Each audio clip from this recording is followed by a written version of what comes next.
Bonjour à tous, j'espère que vous allez bien. On se retrouve aujourd'hui pour réaliser un magnifique pull chardon au crochet. C'est un modèle très facile et très rapide à confectionner. Je vous propose de le réaliser de la taille XS à la taille 6XL et je vais vous donner des billes si vous souhaitez adapter votre ouvrage. La fiche de réalisation est disponible dans le petit i en haut à droite ou sur mon site internet lecrochetdeplume.com. Au niveau du matériel, j'ai utilisé le fil Suzy de chez Loupation. Pour ma part, j'ai opté pour la couleur rose tendresse. Je vous laisse faire pause pour noter le nombre de pelotes par taille. J'ai également utilisé un crochet taille numéro 4. Désolée, il y a une petite coquille à l'écran. J'ai bien utilisé un crochet taille numéro 4 pour l'intégralité du tutoriel. Une aiguille à laine, un mètre de couture, des petits marqueurs et une paire de ciseaux. N'hésitez pas à me rejoindre sur mes différents réseaux sociaux. Et sur ce, on est parti! Pour réaliser mon petit pull chardon, je vais donc utiliser le fil Suzy de chez Loupation. Ce sont vraiment des pelotes magnifiques, 100 grammes, 360 mètres, 100% acrylique et il y a de nombreux coloris disponibles sur le site. Je vais également utiliser un crochet taille numéro 4 pendant toute la réalisation de l'ouvrage. On va commencer cet ouvrage par le bas, monter, arriver au col. Donc, on va former l'encolure et repartir au niveau du dos. Ensuite, on viendra travailler le col et les petites ficelles sur les côtés. Donc, le point que je vous propose est un multiple de 7 plus 3. Donc, c'est mon petit X. Et on va donc monter une maille chaînette qui correspond à cette partie-là. Donc, en fonction de la taille que vous souhaitez réaliser, en nombre de mailles en l'air, donc vous ne faites pas 52 plus 1 par exemple, vous faites juste 52. Donc pour une taille XS, on va monter 52 mailles en l'air, S 59, M 66, L 73, XL 80, 2XL 87, 3XL 94, 4XL 101 mailles en l'air, 5XL 108, 6XL 115. Et on va enchaîner directement avec le rang numéro 1, qui est un rang de demi-bride. Donc, le premier rang et le dernier rang, on va faire juste un rang de demi-bride pour avoir une jolie petite bordure comme ceci et ne pas devoir venir retravailler par la suite. Donc, en termes de demi-bride, ensuite sur le rang numéro 1, en fonction de votre taille, pour une taille XS, vous devez être à 51, S 58, M 67, L 72, XL 79, 2XL 86, 3XL 93, 4XL 100, 5XL 107, 6XL 114 demi-brides. Pour la suite, on va donc travailler notre motif. Je vous montre en pas à pas dans une vidéo du coup que j'ai fait antérieurement comment réaliser ce magnifique point chardon au crochet. C'est un point qui monte super vite. Et je vais vous montrer donc quand même dans ce tutoriel comment le réaliser, mais plutôt rapidement. C'est pour les plus aguerris au crochet. Donc si vous débutez ou que vous n'êtes pas à l'aise avec ce point, pas de panique.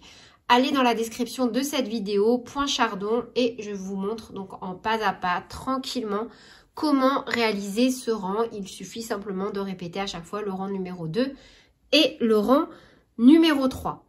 On vient donc monter un nombre de mailles en l'air correspondant à la taille que l'on souhaite réaliser. N'hésitez pas encore une fois, si vous changez de fil ou de crochet, à venir réaliser un petit échantillon.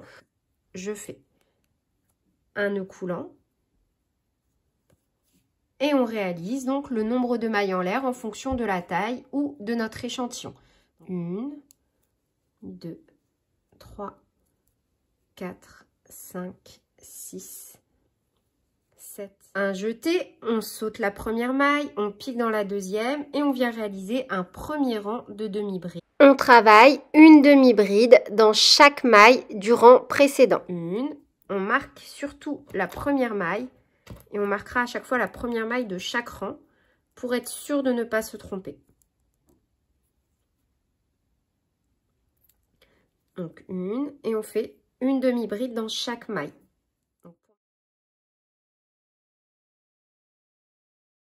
Donc à partir de maintenant, on va venir réaliser le motif proposé en début de vidéo. Vous êtes totalement libre de partir sur le motif que vous souhaitez. Donc pour le pas à pas du motif, en revanche, je vous invite donc à cliquer dans la description de cette vidéo sur le petit lien. Comme ça, moi, ça m'évite de refaire un pas à pas dans cette vidéo et on gagne du temps. Donc je vous montre juste le début de comment moi je vais repartir au niveau de mon motif. Donc directement, on tourne sans faire de maille en l'air. Dans la première maille, je pique toujours dans les deux brins et je fais une maille serrée, une maille en l'air qui compte comme ma première bride. Je viens mettre un petit marqueur au niveau de ma maille en l'air. Je viendrai à chaque fois marquer la première maille de chaque nouveau rang. Un jeté, dans la maille suivante, une bride. Un jeté, on saute 2 mailles, 1, 2, on pique dans la troisième et on fait un groupe de 5 brides. 1, 2, 3, 4 et 5. Un jeté, on saute 2 mailles, 1, 2, on pique dans la troisième, une bride. On pique dans la maille suivante, une bride. Et on répète cette séquence et vous devez forcément terminer par 2 brides. Et on termine avec un jeté, on saute 2 mailles, 1, 2, on pique dans la troisième, une bride.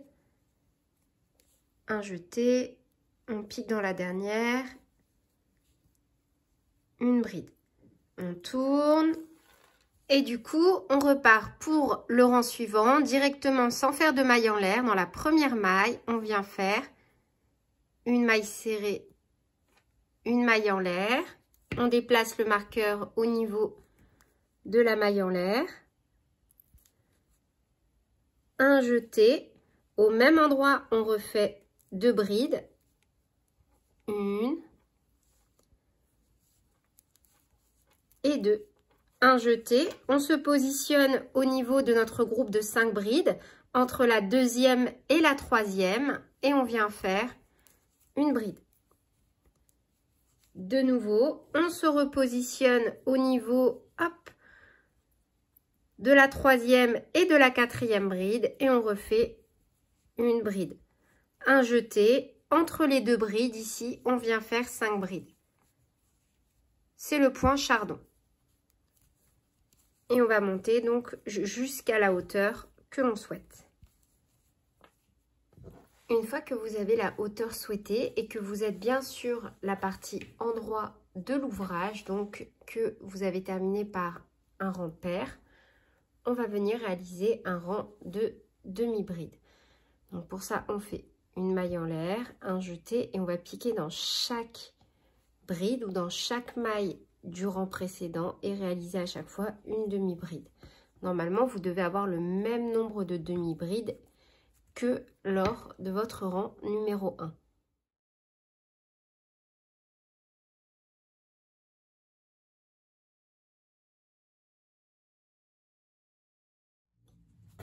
Une fois qu'on a terminé donc notre rang de demi-bride, on va passer à la création du col et pour ça, on va réaliser des bandes. Donc en fonction de notre taille, on fait une maille en l'air et on va continuer en demi-bride en travaillant donc le nombre de demi-brides pour laisser assez d'espace pour l'encolure. Par exemple, pour une taille 5XL, vous faites 35 demi-brides, pour une taille 6XL, 38 en fonction des mesures qui sont apparues à l'écran. Moi, pour une taille S, je viens réaliser 14 demi-brides. 14. Donc là, moi, j'ai réalisé ma première bande. Une maille en l'air, on tourne et on vient réaliser donc nos rangs de demi-brides. Peu importe la taille que vous réalisez, on va tous faire 2 rangs et réaliser la même chose de l'autre côté. Donc on termine par une maille en l'air, on coupe.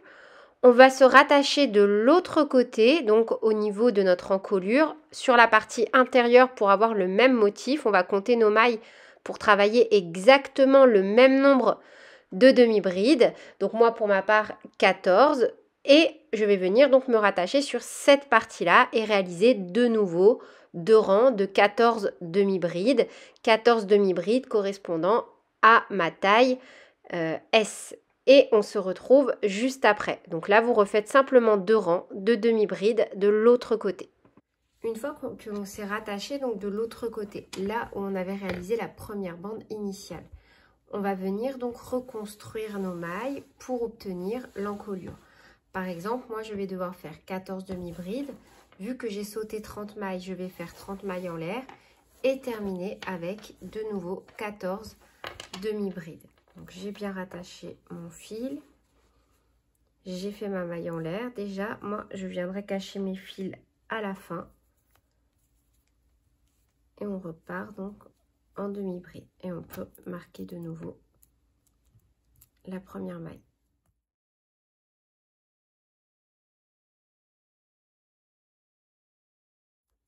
Donc, j'ai réalisé mes demi-brides sur cette partie-là. Donc, pour ma part 14. Et puisque j'ai sauté 30 mailles, je dois venir faire 30 mailles en l'air. 1, 2.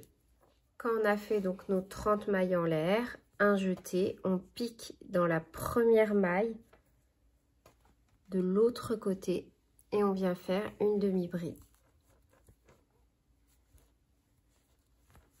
Et on termine donc normalement en demi-bride. À la fin de ce rang, en termes de mailles, vous devez avoir le même nombre de mailles que lorsque vous avez fait votre rang numéro 1. Et pour le dernier rang de l'encolure, une maille en l'air et on va simplement faire une demi-bride dans chaque maille qui se présente à nous. Et ainsi, on doit forcément retomber de nouveau sur le même nombre de demi-brides que lors du rang numéro 1. Donc à ce stade, je vous recommande fortement de venir essayer votre ouvrage pour voir si au niveau de l'encolure, tout est ok.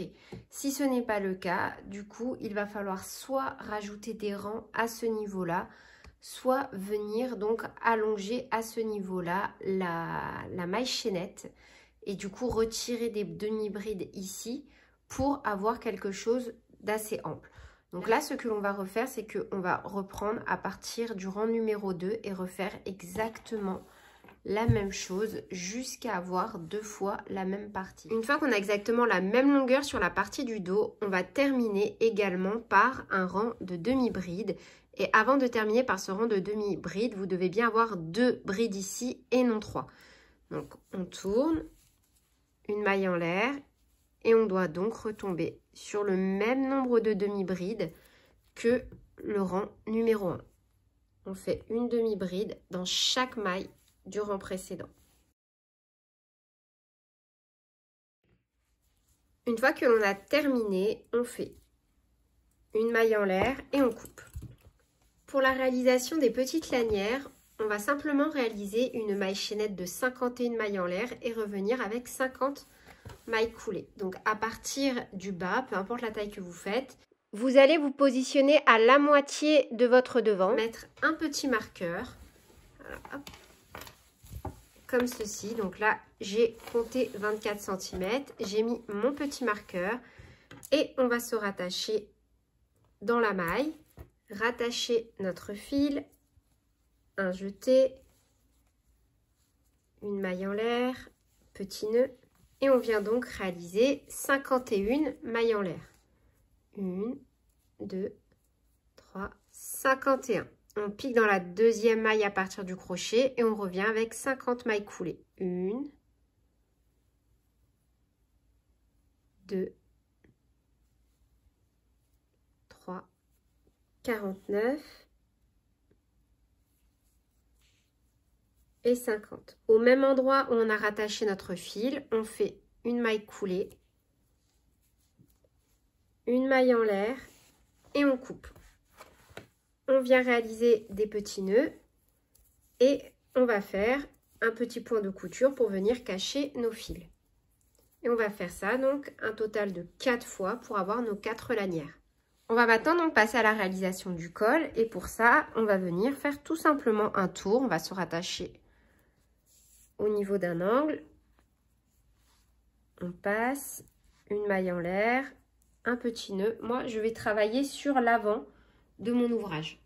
Au même endroit, on vient faire une première demi-bride et on vient la marquer avec un petit marqueur. Et on va faire le tour en demi-bride, normalement, en faisant à chaque fois une demi-bride dans chaque maille du rang précédent jusqu'à arriver de l'autre côté, ici, au niveau donc de nos rangs.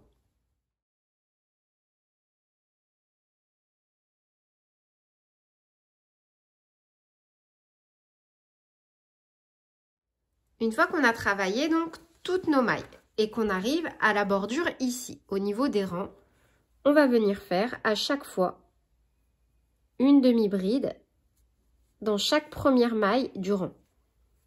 Et donc là de nouveau, on arrive, vous voyez, à notre bordure, un jeté et on repart donc normalement en piquant à chaque fois dans les mailles qui se présentent à nous. Une demi-bride dans chaque maille. De nouveau, on refait dans chaque rang. De nouveau, on refait dans les rangs une demi-bride à chaque fois.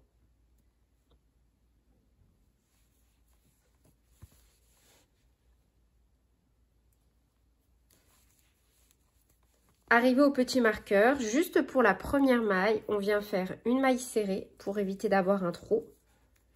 On marque cette maille serrée et on reprend en faisant une demi-bride dans chaque maille du rang précédent. Et de nouveau, un jeté, arrivé à notre petit marqueur, on fait directement une demi-bride, on déplace notre marqueur, on le remet sur la première maille de notre nouveau rang et on est reparti donc avec des rangs de demi-bride en piquant toujours dans les deux brins. N'hésitez pas à faire des diminutions si vous le souhaitez, si vous voulez un col qui se resserre un peu plus, c'est à vous de voir en fonction de vos goûts et de vos envies.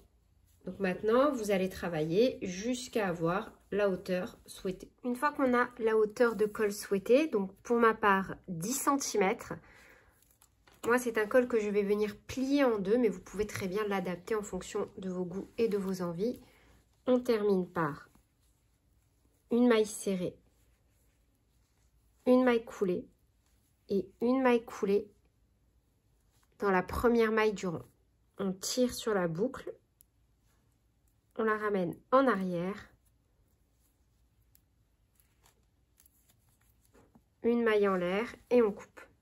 Et voilà, c'est tout pour cette vidéo. J'espère qu'elle vous aura plu. Si vous souhaitez un modèle du même type avec un col en V, je vous recommande ma vidéo le pull Elana sans manches où je vous montre en pas à pas comment réaliser un pull sans manches avec un joli décolleté en V.